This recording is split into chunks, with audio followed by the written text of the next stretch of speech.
कहा मेरी माँ सो रही थी, मैंने माँ के पाँव दबाए, पाँव दबाते दबाते मैंने मेरी माँ के तलवे, देखो ये तलवे पर यूं हाथ घुमाया, फिर हाथ घुमाया, जो मिट्टी आई वो लेकर आ गया, क्योंकि मेरे नबी ने फरमाया जन्नत मिलती है तो माँ के कदमों के नीचे। सुभान अल्लाह। जन्नत मिलती है तो माँ के कदमों के नीचे मिलती। मैं वो जन्नत की मिट्टी लेकर आया, सारा मजमा दाढ़े मार कर रोया, और हजरत ने फरमाया अल्लाह की कसम मेरे नबी ने भी फरमाया जन्नत माँ के कदमों के नीचे है, और वो आप जन्नत का दरवाजा है। मेरे भगवानपुर वालों, सच बताना दरवाजा है कि तोड़ दिया? एक मर्तबा क्या हुआ मालूम, हजरत हुज़ैफा को अल्लाह के रसूल बुलाए और कहा कयामत तक आने वाले उनके नाम लिख दो जिनकी जुबान पर कलमा होगा, दिल में कलमा नहीं होगा, जिसको मुनाफिक कहते हैं। क्या कहते हैं? तो हजरत हुज़ैफा को पूरी फहरिस्त दे दी, कयामत तक आने वालों की फहरिस्त। बोलो हमारे नबी ने किनको दी? हजरत हुज़ैफा को दी। हमारे नबी सल्लल्लाहु अलैहि वसल्लम ने हजरत हुज़ैफा को दी, पूरी फहरिस्त दे दी कि कयामत तक आने वाले मर्द, कयामत तक आने वाली औरतें देख लो, जिनकी जबान पर कलमा होगा लेकिन दिल में ईमान नहीं होगा, वो मुनाफिक होंगे। अब सुनना, ये बात तो हो गई। अब मेरे प्यारों, आपको मालूम है एक जमान आया, हजरत उमर बादशाह बने। बोलो कौन बादशाह बने? अभी हमारे सदर मोहतरम, मैं वहाँ कमरे में बैठ के सुन रहा था, हजरत मुफ्ती याहिया साहब दामद बरकातुहुम, अल्लाह उनके उम्र में बरकत अता फरमाए, वो यही हजरत उमर रज़ी अल्लाह तआला अन्हु के बारे में जो बातें बता रहे थे, मेरा दिल वहाँ से इतना खुश हो रहा था। तो वही हजरत उमर बादशाह, और हजरत उमर इतने बड़े बादशाह, 22 लाख मुरब्बा मील पे अकेले हुकूमत करने वाले। बोलो कौन? सुभान अल्लाह।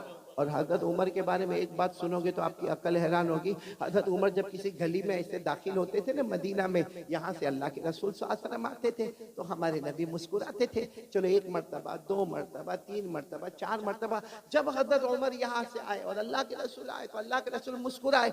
एक दिन हजरत उमर ने पूछा अल्लाह के रसूल मेरे को समझ में नहीं आता, मैं जब भी गली में दाखिल होता हूँ, आप भी गली में दाखिल होते, आप मुझे देखकर मुस्कुराते क्यों है? मा युदहिकुका या रसूल अल्लाह, अल्लाह के रसूल हंसने की और मुस्कुराने की वजह क्या? हमारे नबी ने मुस्कुराते हुए फरमाया उमर हंसू ना तो क्या करो, तू जिस गली में कदम रखता है शैतान वहां से भाग जाता है। सुभान अल्लाह, सुभान अल्लाह। तू जिस गली में कदम रखता है, बोलो शैतान वहां से भाग जाता है। और हम जिस गली में कदम रखते हैं शैतान आ जाता है। My brother how are you? हमारी खैर खैरियत भी पूछता है। तो अब सुनना, हजरत उमर बादशाह बन गए। बोलो अमीरुल मोमिनीन। कौन? हजरत उमर। अच्छा, मदीने पाक में किसी का, ये सुनने जैसी बात है, ईमान कितना जरूरी है। मदीने पाक में किसी का इंतकाल हुआ। बोलो मदीने पाक में किसी का इंतकाल हुआ, और वहां कायदा था कि जब इंतकाल हो जाए, बिल्कुल जनाजा तैयार हो जाए, तो ऐलान करने वाला ऐलान करता अमीरुल मोमिनीन उमर रज़ी अल्लाह तआला अन्हु तशरीफ लाइए और आके जनाजे की नमाज पढ़ाइए। अब वो जनाजा तैयार हो गया, ऐलान हुआ कि अमीरुल मोमिनीन आप अपने कमरे में हैं, जनाजा तैयार है, सफे लग गई है, आप आइए और जनाजे की नमाज पढ़ाइए। हजरत उमर रज़ी अल्लाह तआला अन्हु अपनी चादर को समेटकर अपने कमरे से निकले, नमाज पढ़ाने के लिए निकले। रास्ते में हजरत हुज़ैफा, कौन? हुज़ैफा धीरे से कहते हैं अमीरुल मोमिनीन, अमीरुल मोमिनीन इधर आओ ना, इधर आओ। हजरत उमर गए वहां पर, क्या हुआ? कहा मत जनाजे की नमाज पढ़ाओ, ये मोमिन नहीं है, मुनाफिक है। ये जो जनाजा है, बोलो मोमिन, इसकी जबान पर कलमा था, दिल में कलमा। मेरे पास जो लिस्ट है ना, उस लिस्ट में इनका भी नाम है। आप जनाजे की नमाज मत पढ़ाइए, आप चले जाइए।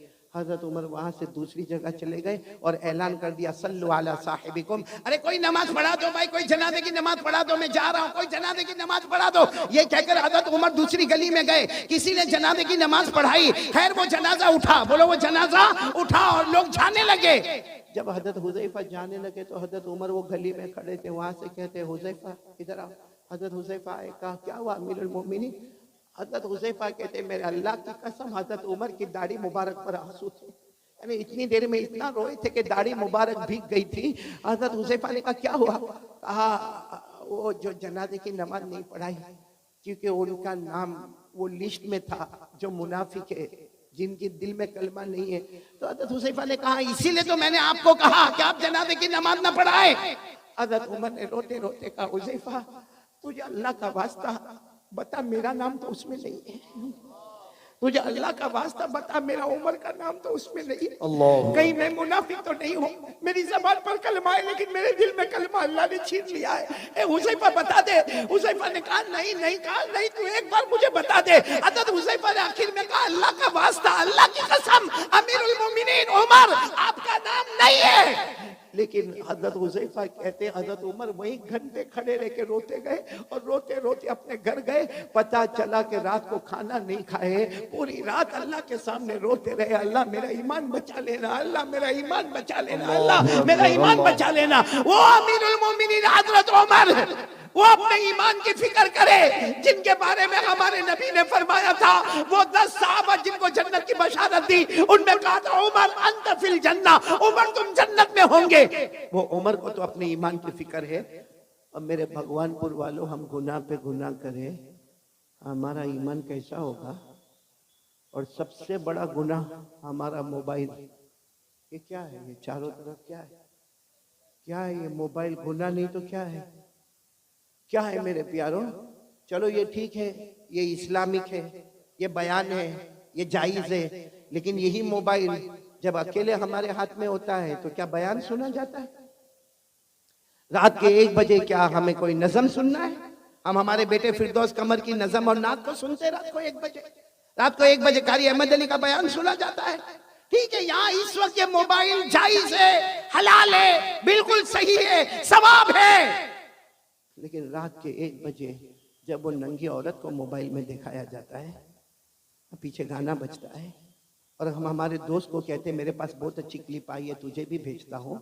हमारे मोबाइल में जब जीना होता है, हमारे मोबाइल में चोरी होती है, हमारे मोबाइल में चुगली होती है, हमारे मोबाइल में झूठ बोला जाता है, हमारे मोबाइल में ब्लैकमेल किया जाता है, हमारे मोबाइल में पबजी खेला जाता है, हमारा इंस्टाग्राम, हमारा टिकटॉक, हमारा यूट्यूब, हमारा सब हराम, सब हराम, सब गुनाह। किसी में ब्लैकमेल, किसी में जीना, किसी में चोरी, किसी में ब्याज का सौदा किया जाता है, किसी में सूद का कारोबार किया जाता है, अरे कभी कभी चुगली की जाती है। और माफ करना मेरे प्यारो, इसी मोबाइल की वजह से बीवी भी नाराज होती है, बच्चों की तरबियत भी गलत होती है, माँ भी नाराज होती है, अब्बा भी नाराज होता है, एपिसोड पर एपिसोड देखा जाता है, गंदी गंदी फिल्में देखी जाती है, आखिरी दर्जे का गुनाह किया जाता है। मेरे भगवानपुर वालों, अल्लाह की कसम, हमारे घर में अगर तलाक होती है तो उसकी वजह भी मोबाइल होता है। और ये सिर्फ हम नहीं, हमारी जवान जवान बेटियों के हाथ में मोबाइल, हमारे जवान बच्चों के हाथ में मोबाइल। अब बाप के अंदर हिम्मत नहीं, यहाँ बहुत सारे बैठे होंगे जो बाहर बहुत होशियारी करते होंगे, उसको कहो किसी इमाम साहब को डांटना है, जाके बंगाली जबान में डांट के आएगा। उसको कहो किसी अजान वाले को डांटना है, डांट के आएगा। अरे कह दो उसको ये जलसे वाले को डांटना है तो डांट के आएगा। मगर तेरा बेटा तेरे सामने हराम काम मोबाइल पर करता है, तेरी जवान बेटी रात को मोबाइल पर हराम काम करती है, क्यों तू रोक नहीं सकता? क्यों नहीं रोक सकता? इसलिए कि जब बाप खुद ऐसा करता है तो बेटे को क्या रोकेगा? जब बाप खुद मोबाइल पर, बीवी बेचारी इंतजार कर रही है कि मेरा शोहर काम से आएगा, वो बेचारी पूरा दिन कपड़े धोने का काम, बर्तन मांजने का काम, बच्चों को स्कूल भेजने का काम, बच्चों को मदरसे भेजने का काम। अब शोहर आया इतनी हड़बड़ाहट बताएगा, थका थकाया आया है, हाथ मुंह धोएगा, खाना खाएगा। बीवी उधर चेहरा रखी और ये अपने मोबाइल पर बिजी है। रात को 1-1, 2-2, 2:30 बजे तक मोबाइल पर, और फिर कहता मेरी तबीयत बहुत थकी हुई है। ये थकावट दूर की जा रही है कि थकावट बढ़ाई जा रही है? Waste of time, waste of money और वेस्ट ऑफ एनर्जी, ये है हमारा मोबाइल का खुलासा। टाइम भी बर्बाद, पैसा भी बर्बाद और हमारी ताकत भी बर्बाद। ये मोबाइल के आने के बाद बेटे फिरदौस, मैं कसम खाकर कहूंगा हमारे भगवानपुर के जवानों, जवानी में कदम रखने से पहले बुढ़ापा हमारे पास आ गया है। अभी हमने जवानी में कदम नहीं रखा है। और अगर कोई मुझे पूछे असल जवानी की उम्र कौन सी है, हाफिज इब्ने हजर अस्कलानी रहमतुल्लाह अलैह जो बुखारी शरीफ की गाइड लिखते हैं, वो लिखते हैं कि जन्नत में सबकी उम्र होगी 32। कितनी होगी? 32। इसका मतलब असल जवानी शुरू होती है 32 से 40। बोलो 32 से 40। या तो 22 में कमर दुखती है, पाँव दुखते हैं, लड़खड़ाते हुए चलता है। क्यों? क्योंकि गुनाह करके मेरे प्यारो एक बात बताओ, आप नाराज तो नहीं ना? सुनेंगे ना मेरी बात? हम गुनाह करते हैं, सच बताना, हम गुनाह करते हैं। कभी हमने ये सोचा कि अल्लाह ने जहन्नम भी बनाई है? सोचा हमने कभी?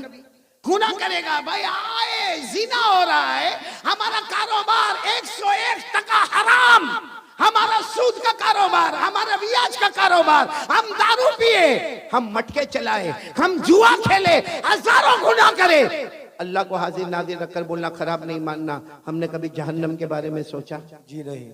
बोलो सोचा? कभी ये सोचा कि अल्लाह अल्लाह अल्लाह अल्लाह मैं ये गुनाह करने जा रहा हूँ, अल्लाह अल्लाह मैं ये कारोबार करूंगा, लेकिन अल्लाह इसमें ब्याज है, अल्लाह इसमें सूद है, अल्लाह इसमें रिबा है, अल्लाह इसमें बहुत बड़ा गुनाह है, सूद है, सूदी कारोबार है, अल्लाह जहन्नम में क्या होगा? कभी नहीं सोचा।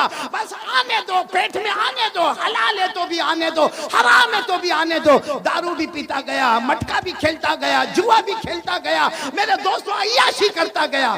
कभी जहन्नम के बारे में सोचा? जी नहीं। कि जहन्नम भी तो आने वाली है ना। मैं इस वक्त जो हालात है ना, इसलिए जन्नत पे बात नहीं कर रहा हूँ, बहुत पते की बात कह रहा हूँ। आप सबने बादशाह का नाम सुना होगा, ये मैं बता रहा हूँ कि हमने कभी जहन्नम के बारे में सोचा नहीं। एक बहुत बड़े बादशाह गुजरे हैं, हजरत हारून रशीद। साथ में बोलो कौन? हजरत हारून रशीद। उनके बीवी का नाम जुबैदा। दोनों में बहुत मोहब्बत, बोलो दोनों में। और दुआ करो कि अल्लाह हर मियाँ बीवी में मोहब्बत अता फरमाए, बोलो आमीन। हजरत हारून रशीद बादशाह है, और इसलिए बड़े बादशाह है कि हजरत हारून रशीद कभी कभी आसमान की तरफ देखकर कहते थे, ए पानी तुझे बरसना है तो मशरिक में बरस जा, ए पानी तुझे बरसना है तो मगरिब में बरस जा, जहां भी तू बरसेगा वहां हारून रशीद की हुकूमत पाएगा। माशाअल्लाह, सुभान इतने बड़े अल्लाह, बादशाह। फिर एक मर्तबा बोलो कौन बड़े बादशाह? हजरत हारून रशीद। और उनकी बीवी का नाम क्या? बोलो उनकी बीवी का नाम जुबैदा। भाई वाक्य को बराबर सुनो, तवज्जो से सुनना।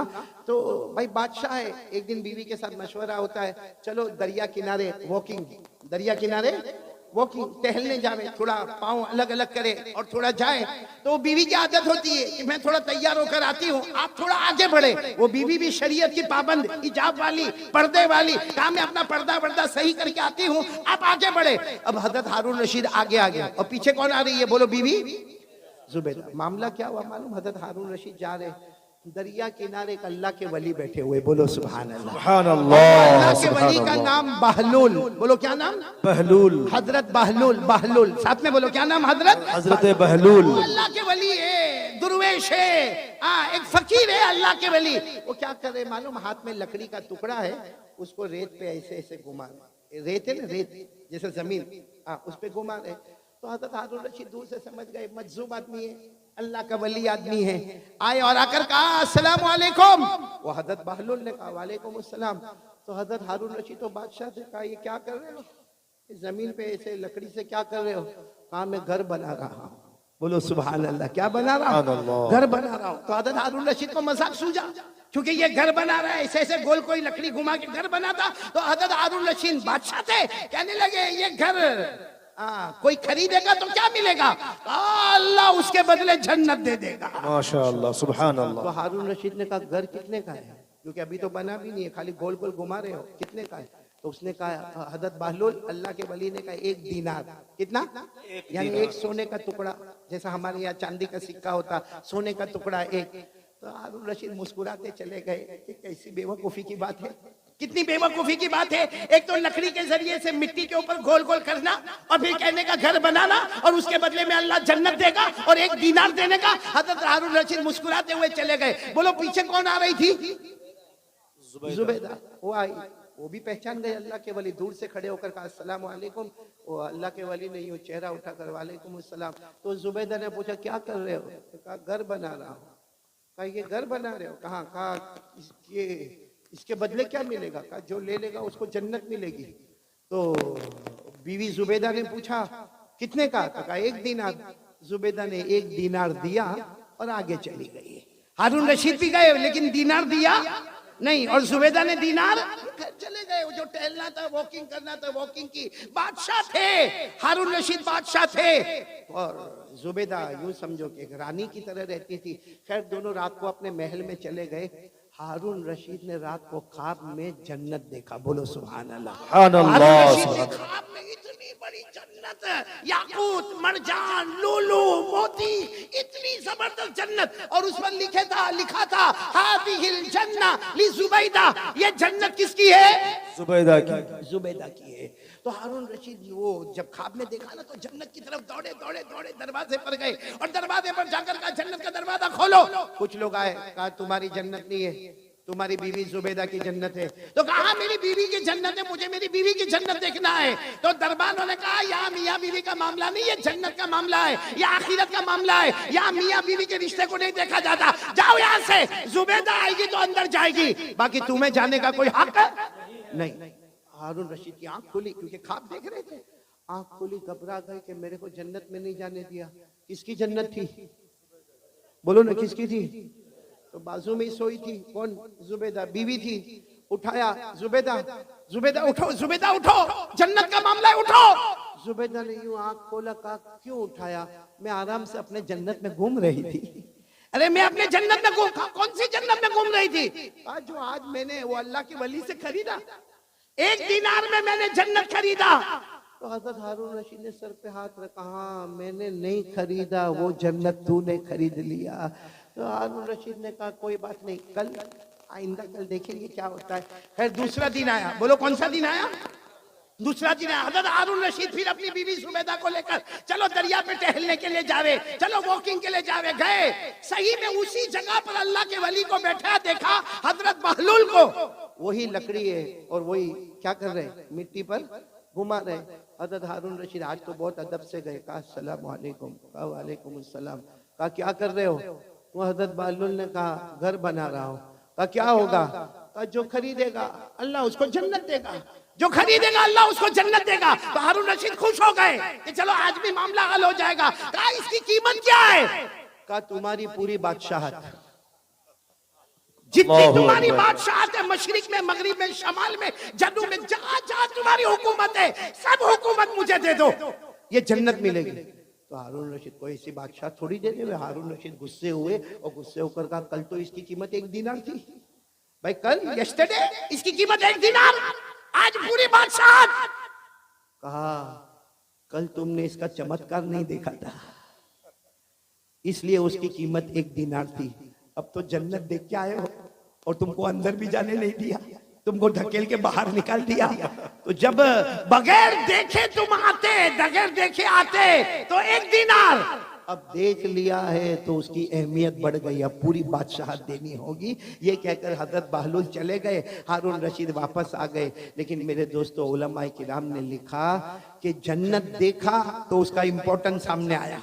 भाई जन्नत देखा और देखा कि हटा दिया गया तो इंपॉर्टेंस आया कि कल जाना पड़ेगा। मेरे प्यारों, हम मोबाइल पर इतना गुनाह करते हैं क्योंकि हमने कभी जहन्नम को देखा नहीं है और जहन्नम के बारे में सोचा भी नहीं है। काश मेरे प्यारों, मैं आपसे हाथ जोड़कर कहता हूँ मत मोबाइल पे गुनाह करो, हमारे बच्चे गलत रास्ते पर चले जाएंगे। आज बाप अगर नंगी औरत को नाचता हुआ देखेगा, मैं कसम खाकर कहता हूँ वो दिन ना आवे कि हमारी बेटी के साथ कोई ऐसा मामला हो जाए, हमारे बेटे के साथ ऐसा कोई मामला हो जाए। मेरे दोस्तों, अल्लाह के वास्ते जहन्नम से डरो।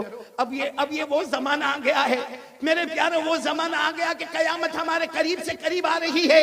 और मेरे प्यारों, जहन्नम इतनी खतरनाक, अल्लाह की कसम, जहन्नम इतनी खतरनाक है कि जब कयामत में अगर अल्लाह ने हमारे बारे में जहन्नम का फैसला किया ना, तो अल्लाह पूछेंगे चल तू नहीं कुछ देता है तो जहन्नम से बचा लो। तो कहेगा अल्लाह मेरे बच्चों को ले ले, डाल दे जहन्नम में। अल्लाह मेरी बीवी को ले ले, डाल दे जहन्नम। अल्लाह मेरे भाई को ले ले, मेरा भाई, हमें भाई भाई बहुत करता था लेकिन अब ले ले जहन्नम में ले ले, लेकिन मेरे को छोड़ दे। अल्लाह मेरी औलाद ले ले, मेरी बीवी ले ले, मेरा भाई ले ले, अल्लाह मेरा पूरा खानदान ले ले, मगर मेरे को ये भड़कती जहन्नम से बचा ले। अल्लाह इसका धुआं बहुत खतरनाक है, अल्लाह इसकी आग बहुत खतरनाक है, अल्लाह बचा ले। अल्लाह उस वक्त कहेंगे कभी नहीं, ये जहन्नम में तुझे जाना पड़ेगा क्योंकि तेरी वजह से तेरे पूरे घर वालों ने गुनाह किया था। अल्लाह मेरी और आपकी हिफाजत। अच्छा, ये जो मैंने आपको कहा ना, ये मैं नहीं कहता हूँ भाई, मेरे को क्या हक ये सब बोलने का? कुरान में लिखा। बोलो किस में लिखा? मैं आपको हवाला दे रहा हूँ, पारा नंबर 29। बोलो पारा नंबर, सूरे मारिज, सूरत का नाम भी दे रहा हूँ। बोलो सूरे खुद पढ़कर भी बताता हूँ, वला यसअलु हमीमुन हमीमा युबस्सरूनहुम यवद्दुल मुजरिमु लौ यफ्तदी मिन अज़ाबि यौमिइज़िन बिबनी व साहिबतिही व अखी व फसीलतिही अल्लती तुवी व मन फिल अर्दि जमीआ थुम्मा युनजी कल्ला इन्नहा लज़ा नज़्ज़ाअतन लिश्शवा तदउ मन अदबर व तवल्ला व जमअ फअवआ। मेरे प्यारों, कयामत में कहेगा अल्लाह मेरी औलाद को मेरे बदले जहन्नम में डाल दे, अल्लाह मेरी बीवी को डाल दे, अल्लाह मेरे बच्चों को डाल दे, अल्लाह मेरे भाइयों को डाल दे, अल्लाह जमीन में जिसको चाहे उठा के डाल दे, मगर मुझे जहन्नम से बचा ले। मैंने देखा नहीं था, आज देख लिया। अल्लाह कहेंगे तेरी वजह से तो सारा गुनाह था, सबसे पहले तुझे जहन्नम में डालूंगा। इसलिए मेरे प्यारों, आज मेरी पहली बात खत्म होने दो, प्यार मोहब्बत के साथ अपने ईमान को बचा लो। मैं ये नहीं कहता, मैंने कहा ना कि ये मोबाइल अभी बहुत सही है, क्योंकि और मेरे को तो लेने के लिए मेरा एक बेटा आया था अलिफ, हाँ मैं तो हैरान हो गया, अलिफ है तो बा का होगा। उनका भी माशाल्लाह, मैं रास्ते में बात कर रहा था, इनका अलिफ चैनल और इस्लामिक चैनल, वाकईतन ये मोबाइल है ना, मोबाइल इसके दो पहलू है। बोलो मोबाइल के कितने पहलू है? दो। और अगर आप कुरान पाक से इसको जोड़े ना तो वो दोनों पहलू समझ में आएंगे। अल्लाह ने फरमाया व नफ्सि व मा सव्वाहा फअल्हमहा फुजूरहा व तक़वाहा क़द अफ़लह मन ज़क्काहा व क़द ख़ाब मन दस्साहा। अल्लाह तबारक व तआला फरमाते हैं हमने दो पहलू दिए हैं। ये मोबाइल के भी दो पहलू है, एक गुनाह एक इस्लाम। बोलो एक गुनाह एक इस्लाम। और अल्लाह क्या कहते, कद अफ़लह मन ज़क्काहा, जो सही रास्ते पर इसको ले गया ये मोबाइल उसको जन्नत में लेकर जाएगा। और अगर यही मोबाइल को हमने गलत रास्ता बताया, ये मोबाइल का लोहा कल हमको जहन्नम में ले जाएगा। अल्लाह मेरी और आपकी हिफाजत फरमाए। तो कौन कौन तैयार है कि जो मेरी बात के ऊपर आएंगे? बोलो आएंगे इंशाअल्लाह। ये तो मैंने अभी पहली बात कही है भाई, आप लोग तो बहुत ठंडे हो गए। बात बंद कर दो? नहीं बंद कर दो पूरा मजमा। अभी तो अल्लाह का जिक्र भी तो करना है ना। हज़रत इब्राहिम ने जिक्र किया, अल्लाह ने दोस्त बनाया। आज हम भगवानपुर वाले भी अल्लाह के दोस्त बन के जाएंगे। बोलो इंशाअल्लाह। एक साथ में कह दे, एक साथ में कह दे, हम सबका पैदा करने वाला कौन है? बोलो अल्लाह ही। हमें खिलाने वाला कौन है? अल्लाह। हमें पिलाने वाला कौन है? अल्लाह। पूरा मजमा बोले ना, आसमान और जमीन का पैदा करने वाला कौन है? अर्श और फर्श का बनाने वाला कौन है? जमीन और आसमान का बनाने वाला कौन है? मुर्दे को जिंदा करने वाला कौन? जिंदे को मुर्दा करने वाला कौन? हंसाने वाला, रुलाने वाला, इज्जत देने वाला, जलील करने वाला। पूरा मजमा बोले ना, सब कुछ करने धरने वाला कौन? अल्लाह। सब करेंगे इंशाल्लाह। पहली बात इंशाल्लाह। चलो दूसरी बात के लिए कौन कौन तैयार है? अभी से हाथ उठा दिया आप लोगों ने माशाल्लाह। दूसरी बात क्या है मालूम है? हाथ उठाओ, हाथ उठाओ, साथ में कहो मुस्तफा का दामन। बुलंद आवाज से बोलो मुजतबा का दामन नहीं छोड़ेंगे। बुलंद आवाज से बोलो मुर्तजा का दामन नहीं छोड़ेंगे। कलीमुल्लाह का दामन नहीं छोड़ेंगे। हबीबुल्लाह का दामन नहीं छोड़ेंगे। अरे बोलो ना नबीउल्लाह का दामन नहीं छोड़ेंगे। रसूलुल्लाह का दामन नहीं छोड़ेंगे। बुलंद आवाज से कहो मुस्तफा का दामन नहीं छोड़ेंगे। हमारे नबी से बढ़कर बोलो ना कोई नबी नहीं है।